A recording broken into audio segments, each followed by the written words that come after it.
flesh and blood hasn't revealed it to you, Peter, but my Father in heaven.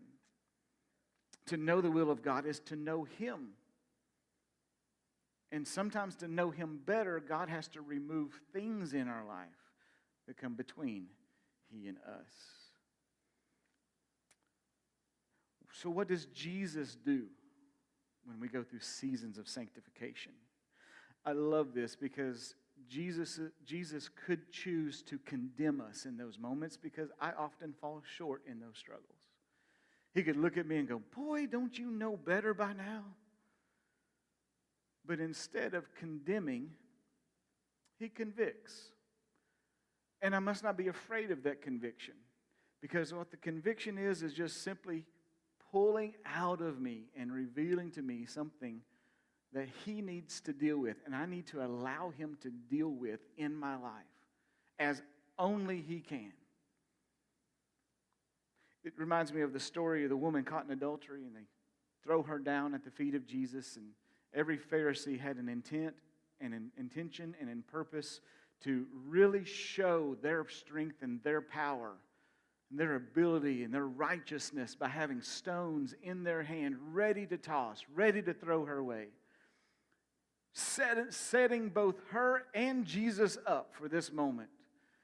And in that setup with the stones in their hand, Jesus, you tell us what to do. And of course we know the story. He writes in the sand and He says, you without sin cast the first stone. And we know one by one those stones drop and one by one they leave because we all know, Jesus knows that we all messes, every one of us.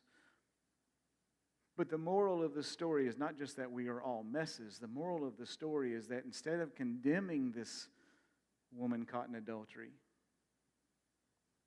He allows a moment of conviction, and He takes all of the instruments that were meant for her death, stones, and He lets them fall in a pile so that those instruments of death become an altar, which is an instrument. It's a place where there is, you bring a sacrifice, God brings His holiness.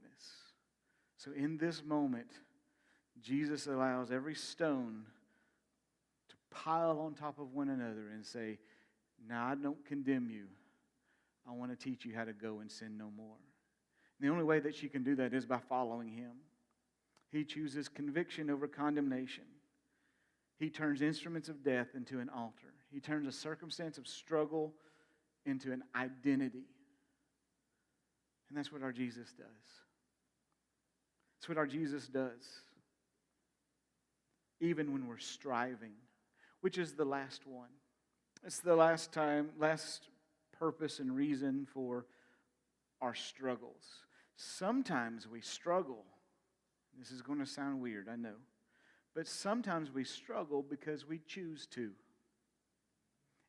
In a bad way or a good way.